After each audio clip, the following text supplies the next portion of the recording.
enquanto a igreja encontra a passagem mencionada, 2 Samuel, capítulo 6, do versículo 1 ao versículo 10. Quero agradecer a Deus pela oportunidade, pelo privilégio que Ele me dá de estar aqui nesta noite, conhecendo mais uma parte do rebanho do Senhor. Quero louvar a Deus pela vida do pastor Júnior Barioto, pela tua esposa Vera. Que Deus abençoe a vida de vocês, esse ministério, esta casa. Louvo a Deus pela vida do Mateus. Deus te abençoe pela vida da irmã Isabela, que fez o contato. E se nós estamos aqui nesta noite, é graças a Deus e graças a ela.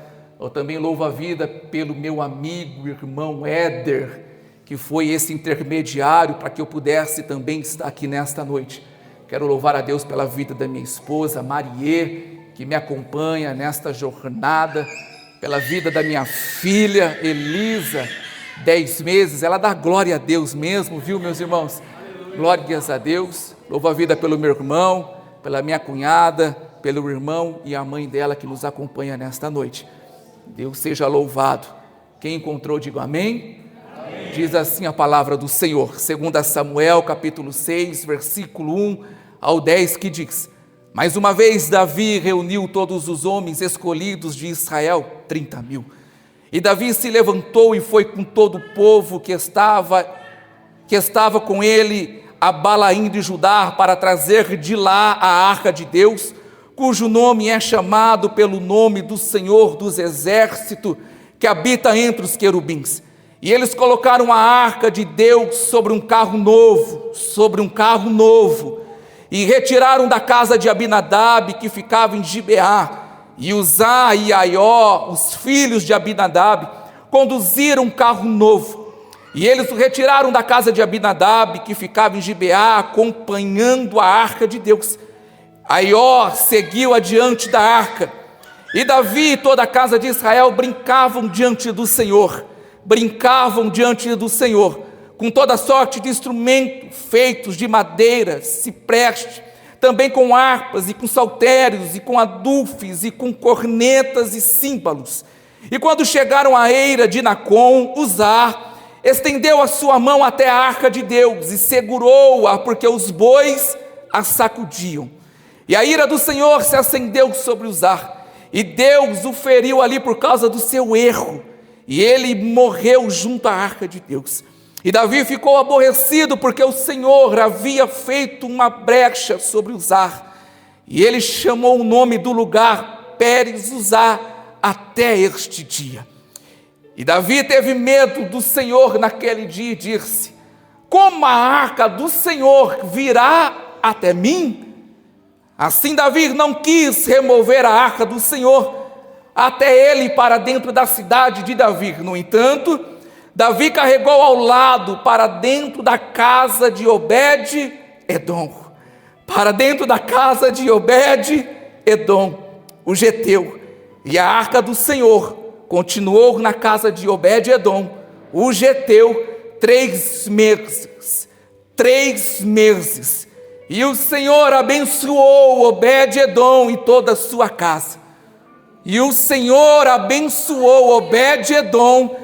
toda a sua casa. Pode se assentar glorificando, exaltando o nome do Senhor. Aleluia, Jesus. O irmão que está na mesa, deixa Deus te usar. Se quiser mudar o fundo, mude. Se quiser aumentar, aumente. Deixa Deus trabalhar conforme o teu querer. Meus irmãos, desde o início deste culto, Deus tem falado conosco de muitas formas, de muitas maneiras, mas com um sentido. E vemos que quando nós se colocamos diante da vontade do Senhor, quando nós damos ouvido àquilo que Deus fala aos nossos corações, certamente iremos desfrutar das bênçãos, das maravilhas, dos milagres que Deus faz em nossas vidas. Não dos milagres que Ele pode fazer, porque para Deus tudo é possível, e nada é impossível para o Senhor. Então Deus não pode fazer, Ele faz. Aleluia, Jesus, porque Ele é poderoso. Ele é maravilhoso. E ao ouvir e receber o convite, poderia ministrar muitas outras palavras, mas quando nós estamos na direção do Espírito Santo, nós viemos aqui nesta noite trazer uma mensagem de Deus ao seu coração. Mas como assim? Você disse de morte, você disse que o homem foi partido ao meio, morreu do lado da arca da aliança. Mas como assim? Mas eu quero que você entenda que todo o ensinamento, desde Gênesis a Apocalipse, Deus sempre tem um sentido, pastor. Deus sempre tem uma direção. Deus sempre tem os teus meios, as suas formas de ensinar a igreja do Senhor. Então, pelos erros ou pelas falhas daqueles homens que cometeram no Antigo Testamento, que desobedeceram o Senhor, nós pegamos esses erros para não cometer os mesmos erros. Aqueles homens que foram homens de Deus, que andaram conforme a palavra do Senhor, nós pegamos os seus exemplos e fazemos para que nós possamos continuar desfrutando das bênçãos do Senhor. Então, quando vejo a palavra do Senhor em 2 Samuel, capítulo 6, Davi indo buscar a arca do Senhor até a casa de Abinadab, eu me pergunto, pastor Mateus, por que a arca de Deus não estava na casa de Davi, mas estava na casa de Abinadab, o rei dos filisteus? Por que estava lá e não no lugar que deveria estar? É porque quando nós erramos, Isabela, é porque quando nós cometemos erros, defraudamos a palavra do Senhor, quando nós não andamos conforme Deus quer que nós venhamos andar, infelizmente viraremos escravos dos nossos inimigos. Infelizmente nós vamos, meus irmãos, perecer, sofrer, chorar, lamentar, sentir dor, não porque Deus castiga, é porque as minhas falhas, os meus pecados, me afasta da proteção do Senhor, me afasta dos braços de Deus, e as consequências virão, porque o leão de Judá já não mais está perto de mim, não porque ele é mau, é porque eu me afasto da presença dele. E a arca do Senhor está na casa de Abinadab, não na casa de Davi. Por quê? Porque toda vez que o povo errava, que o povo cometia os teus erros, a arca do Senhor era levada pelos teus inimigos. E Davi foi buscar a arca do Senhor, porque talvez na casa de Davi o problema estava grande, a dificuldade estava aumentando a cada dia mais que se passava, porque o rei de Israel estava sozinho, porque o rei dos reis já não habitava mais naquele lugar, porque a arca do Senhor estava distante. Mas até então, meus irmãos, eles tinham a arca do Senhor. Outrora, o povo não tinha a arca do Senhor, não tinha o móvel conhecido como a arca da aliança. Mas como Deus se apresentava diante do povo? Aleluia, Jesus! No deserto, a presença de Deus era manifestada através de uma nuvem que protegia o povo durante o dia do calor. E a nuvem era aquela que dava a direção, era aquela que dava o conforto, o refrigério, do frescor, de uma sombra sobre a vida do povo. Durante a noite, Mateus, o povo era direcionado pelo redemoinho de fogo, porque a noite do deserto é muito fria. Então durante o dia o calor era muito grande, a nuvem protegia. Durante a noite, por causa do frio, o redemoinho é aquele que direcionava, dirigia o povo, mas também o esquentava. E durante o dia, durante os dias, Deus alimentava o povo com maná que caía do céu. Então toda manhã tinha alimento, tinha a proteção da nuvem, toda noite tinha a proteção do redemoinho de fogo. Isso significava o quê? Quando o povo olhava para a nuvem, quando o povo olhava para o redemoinho de fogo, eles entendiam que a presença de Deus estava com eles, andava com eles, protegia eles. Por quê? Porque até então eles estavam obedecendo, até então eles estavam dando conforme a vontade do Senhor, estavam cativos no Egito, mas Deus libertou. Por que estavam cativos? Porque desobedeceram, mas eles ouviram, obedeceram Moisés. Moisés sendo a voz de Deus, eles ouviram a voz do Senhor, e no deserto a presença de Deus era constante sobre o povo de Deus. Então nesta noite eu não sei para quem, mas eu quero lhe dizer, tem momentos que nós iremos passar pelo deserto, mas isso não significa que nós estaremos sozinhos, porque a presença do Senhor para aqueles que obedecem vai te proteger, vai te guardar, vai te livrar e vai cuidar de você. Vai cuidar de você. Deus se apresentava. Era a presença de Deus no meio do povo no deserto. Só que Deus dá uma instrução para Moisés. Moisés, nós vamos criar um tabernáculo.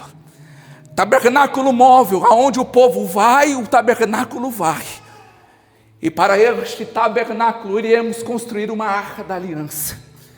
E esta arca da aliança vai substituir a nuvem, vai substituir o redemoinho de fogo. Eles não vão mais precisar olhar, mas sim olharão para a arca da aliança. Então aonde a arca da aliança está, a minha presença estará. E aonde a presença de Deus se encontra, tem proteção, tem livramento, tem vitória, tem milagre, tem salvação, tem libertação. É a presença de Deus que faz isso. Moisés, eu te dou as diretrizes. Moisés, eu te dou os materiais, a maneira, a forma. Mas não é Moisés quem constrói, é Bezaleel. Bezaleel cria a arca da aliança, faz conforme Deus quer que ele faça, e ele faz. A presença do Senhor está no lugar certo, mas por causa da desobediência, a arca da aliança é levada. Agora, a presença de Deus não está mais no meio do povo, está na casa de Abinadab, aquele que é adversário de Davi. Mas a presença de Deus não faz nada naquele lugar. Davi sai com 30.000 homens para buscar a arca da aliança. Agora Davi, ele conquista, ele vence a batalha, ele adquire, ele pega, ele traz de volta, ou está trazendo de volta a arca da aliança. Só que Davi era o segundo coração de Deus, mas ele sendo o segundo coração de Deus, ele não dá ouvidos àquilo que Deus pediu para que ele viesse cumprir. O quê? Que a arca da aliança tinha que ser levada por homens, ou melhores dizendo, levitas. Somente os levitas poderiam levar a arca da aliança. E a arca da aliança poderia ser levada somente nos ombros.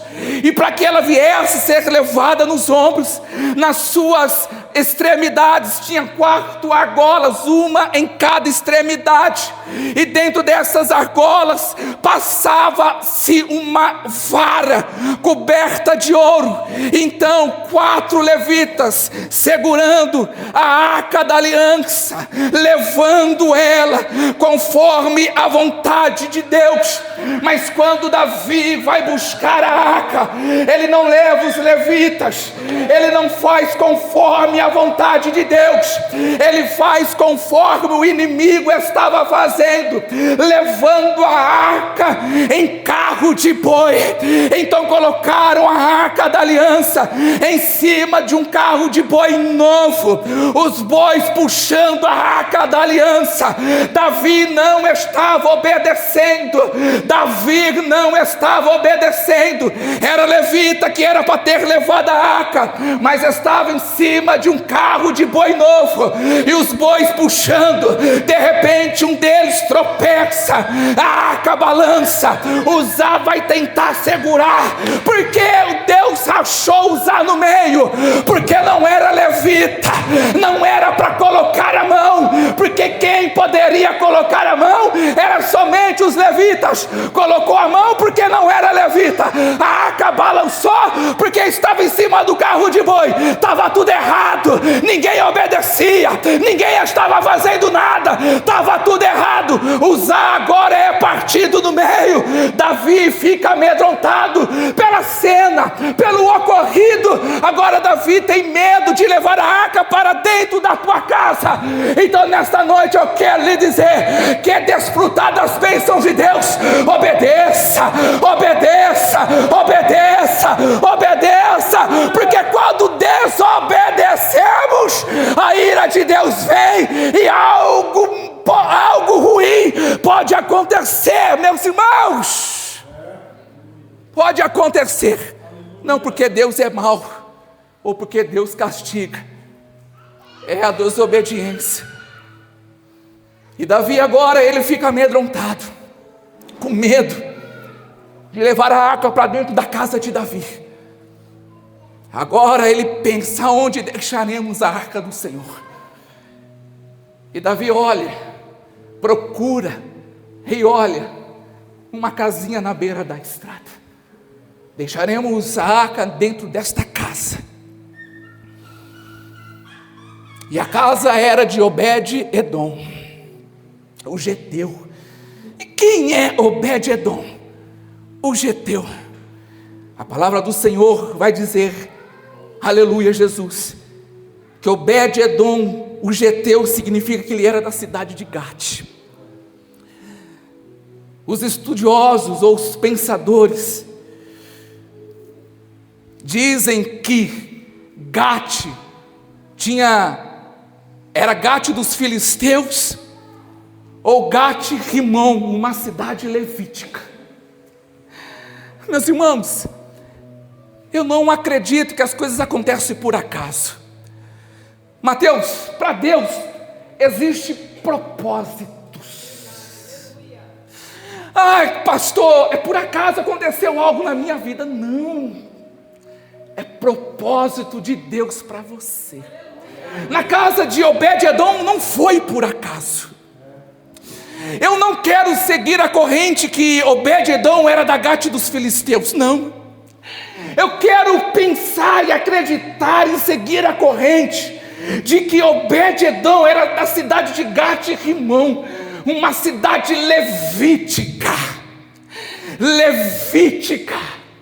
porque a palavra do Senhor vai dizer que a arca de Deus ficou na casa de Obed-edom 3 meses, e Deus o abençoou,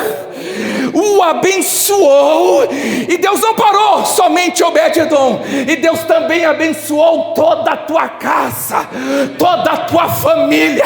Isso significa que se Davi não estava obedecendo Deus, Obed-edom, sendo de Gate-rimom, de uma cidade levítica, ele disse assim: Davi, a partir do momento em que a arca entrar para dentro da minha casa, eu, como levita do Senhor, eu vou cuidar da arca do jeito que é para ser, do jeito que é para ser, do jeito que é para ser. A partir de hoje ninguém mais toca na arca. Eu sou levita, ela vai ficar aqui, ninguém mais toca. Obed-edom ficou com a arca do Senhor 3 meses, e Deus o abençoou. Por que abençoou? Porque obedeceu, seguiu as normas, fez como Deus quisesse, ou como Deus quis que ele faria. Quer as bênçãos do Senhor? Obedeça a Deus. Quer desfrutar dos milagres de Deus para a tua casa, para a tua família? Quer trazer uma paz, um conforto, um refrigério para dentro do teu coração? Pare de colocar empecilhos, pare de colocar barreiras. Senhor, é complicado, é difícil.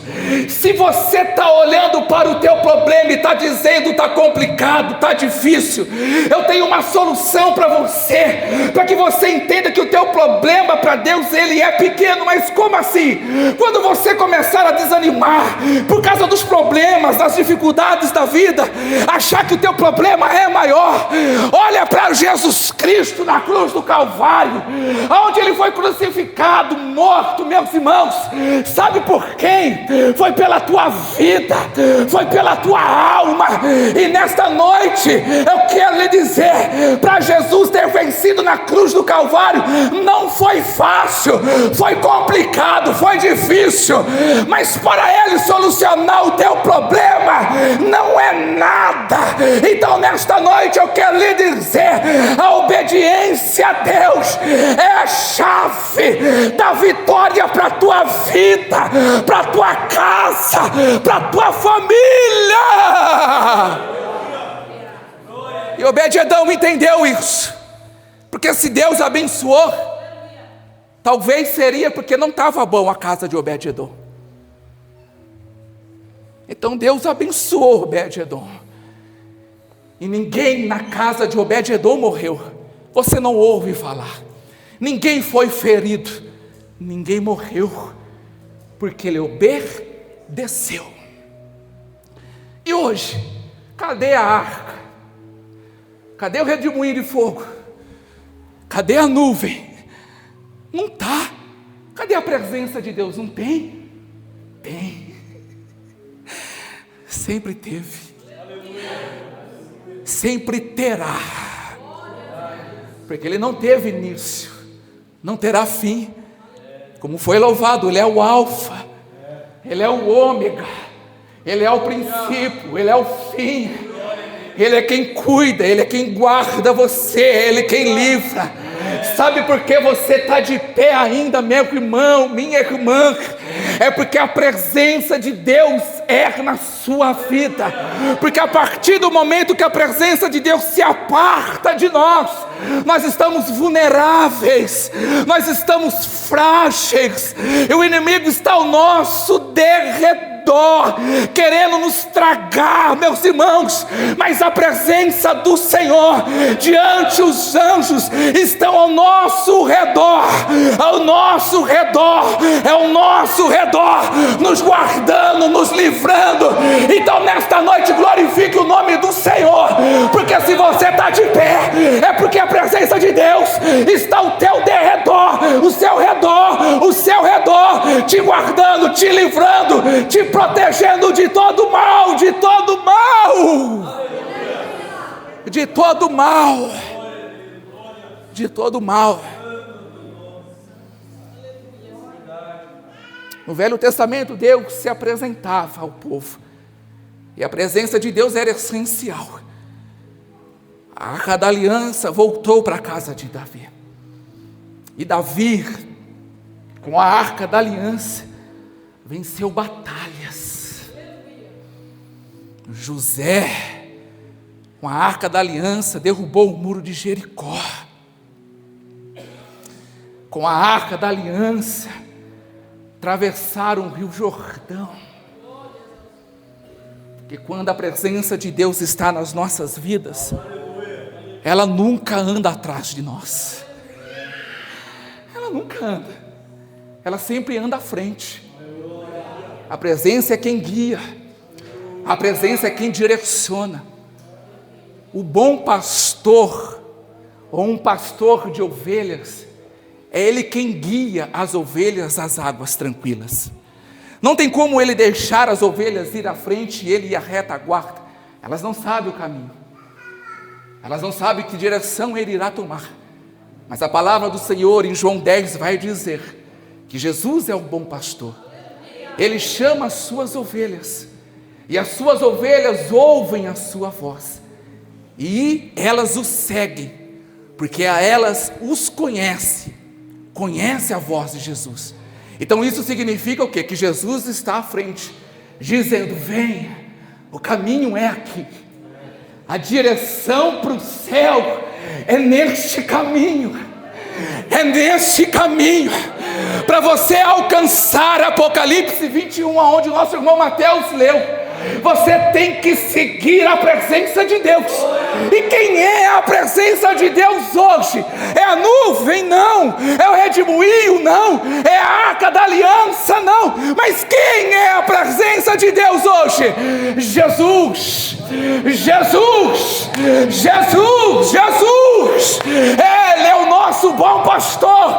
É Ele quem vai à frente com um cajado, te livrando, te protegendo, te guardando.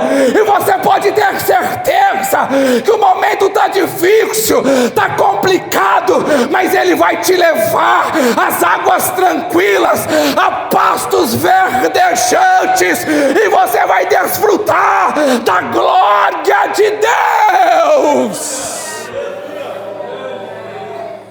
Jesus. No Antigo Testamento, Deus se apresentava de várias formas, e a presença de Deus era constante sobre o povo, mas era limitada, porque só os hebreus, judeus, Israel, tinham o privilégio de ter a arca da aliança, ou a presença de Deus. Mas Deus veio acabar com isso. Deus veio acabar com isso.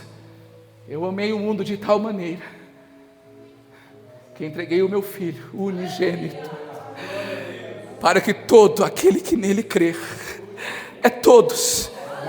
Mas eu não sou judeu, eu não sou hebreu, eu não sou israelita, eu sou gentil. É para mim também, é para você, é para mim, meu irmão, minha irmã, é para nós, é para nós, é para nós. Então nesta noite Jesus morreu na cruz do Calvário de braços abertos, morreu, e hoje como Ele está de braços abertos, querendo te abraçar, querendo te beijar, querendo te receber, querendo dizer para você: filha, eu estou diante de você já faz muito tempo, e até hoje você não tem me aceitado, você não tem me recebido da maneira que eu quero estar diante de você. Mas nessa noite Deus está lhe dizendo: eu quero me revelar, eu quero me mostrar, eu quero me apresentar para você de uma forma que você nunca ouviu, nunca presenciou.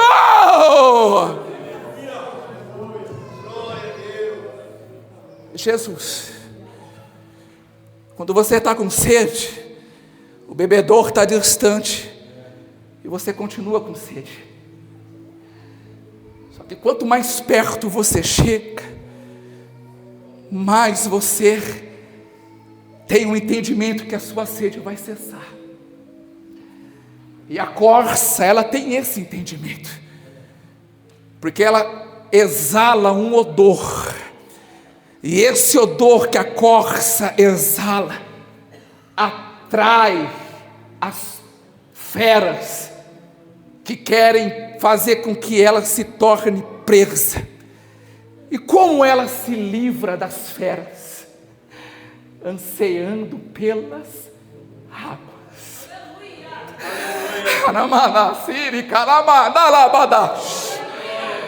Ela sabe que quando ela achar as águas, ela vai se livrar das feras, dos inimigos. E a presença de Deus nesta noite, por intermédio de Jesus, Ele é a água viva que desce do céu. E nesta noite, quanto mais perto você estiver de Jesus, mais distante Satanás vai estar de você. mais distante Satanás vai estar da tua casa, mais distante Satanás vai estar da tua família, porque você vai estar perto de Jesus, e quem está perto de Jesus tem proteção, tem livramento, porque Jesus é o nosso refúgio, socorro bem presente na hora da angústia.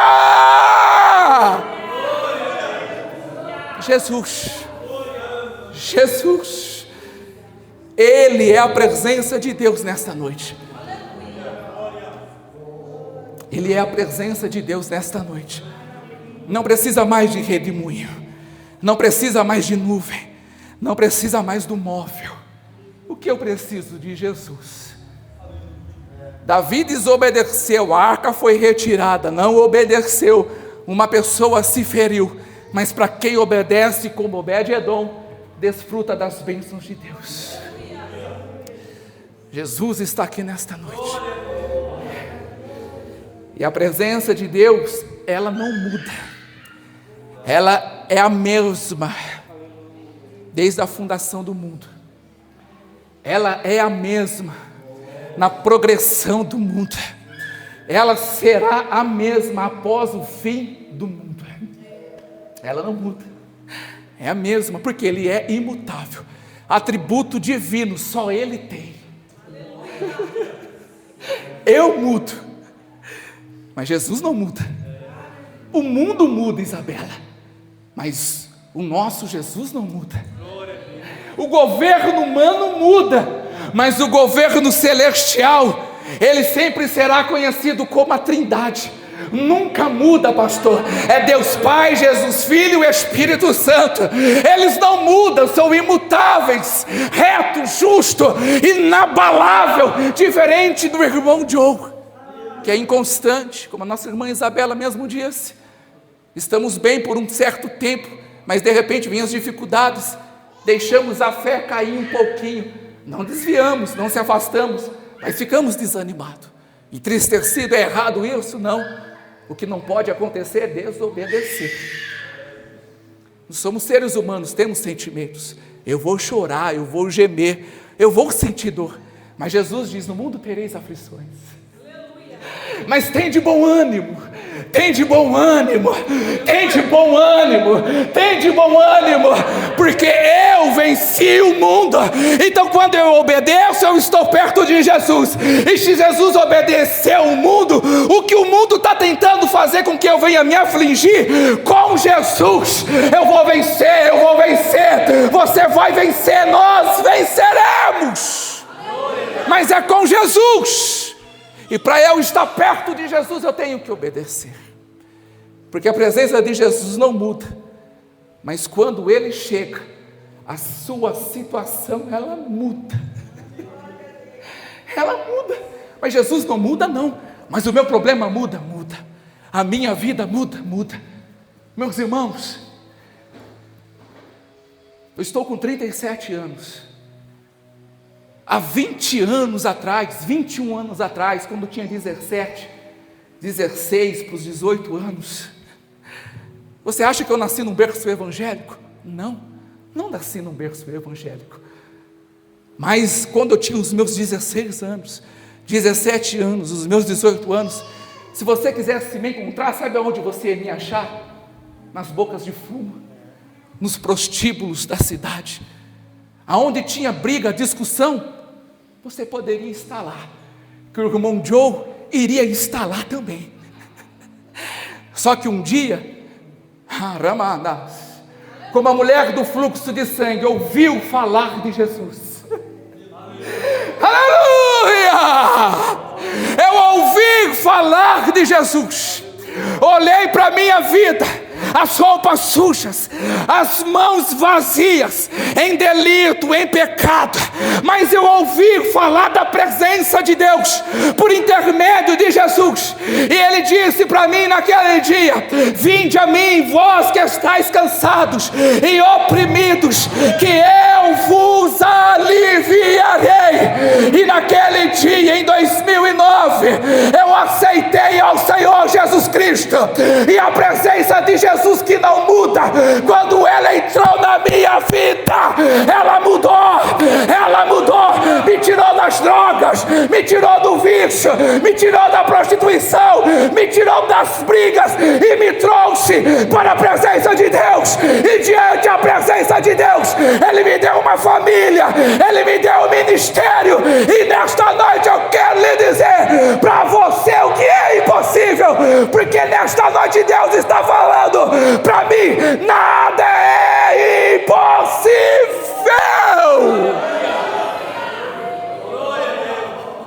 Ele muda a vida, Ele muda a vida. E a presença de Deus, ela não muda. O que muda é a minha vida, é os meus problemas, é as minhas dificuldades, é as minhas falhas.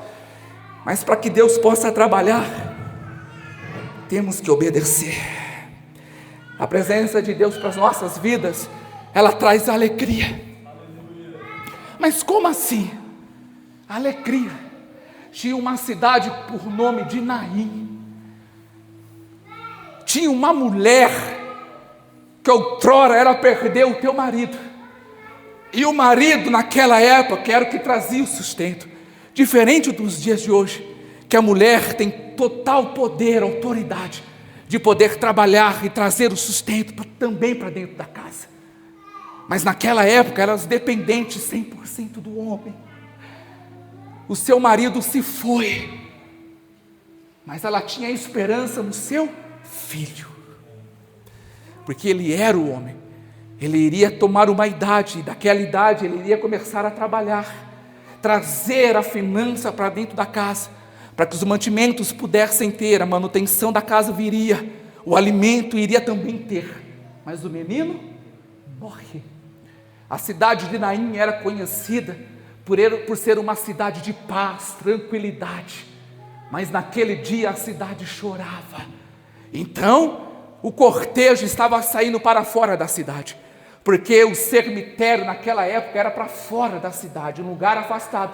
Até hoje é assim, nos lugares afastados é onde você encontra o cemitério, mas aquela cidade estava para o lado de fora, tinha que passar por uma porta ou um portão para sair para o lado de fora. Então dentro da cidade tinha um cortejo, chorando com aquela mulher, com a perda do marido, com a perda do filho agora, todo mundo em pranto, chorando, a tristeza está naquele lugar. Mas do lado de fora do portão tinha uma comitiva, pastor. E como eu já disse aqui, a Arca da Aliança sempre andou na frente. O pastor das ovelhas sempre anda à frente. E Jesus não é diferente. Estava à frente dos discípulos, estava à frente a multidão, estava com uma comitiva adorando, louvando, engrandecendo o teu nome, com alegria, com paz. E dentro da cidade um cortejo chorando. Talvez você se encontre dentro desse cortejo, lamentando a perda, chorando por algo, chorando por uma bênção que não chega, por um filho que está nas drogas, por um pai que ainda não se converteu, por uma mãe que ainda está perdida neste mundo. E você está chorando, está se lamentando, não sabe o que fazer, já tentou de tudo. Mas nesta noite eu quero lhe dizer, Jesus está chegando na cidade de Naim, com uma comitiva adorando o nome do Senhor. Nesta noite Jesus está indo ao teu encontro, a presença de Deus está aqui neste lugar. Eu não sei qual que é o teu choro, eu não sei qual que é o teu pranto, eu não sei qual que é a tua dor, mas quando Jesus está de frente com aquela mulher, Ele toca no esquife, ou em outras traduções, toca no caixão e diz: menina, levanta-te. Então nesta noite eu quero tipificar, simbolizar e trazer para você aquele caixão na sua vida. Nesta noite pode ser o problema, pode ser o choro, o gemido que você tem trazido para Deus nesta noite, mas Jesus, Ele está tocando na tua vida, Ele diz dizendo: menino, levanta-te em outra, aleluia, para que você entenda. Jesus está lhe dizendo: eu estou aqui, como ele disse para Marta e Maria: se tu creres, verás a glória de Deus. Então nesta noite Jesus está lhe tocando, ele dizendo: se tu creres, verás a glória de Deus. Então, para quem crê, solta um glória a Deus, porque Jesus está aqui. Jesus está aqui. Ele está aqui.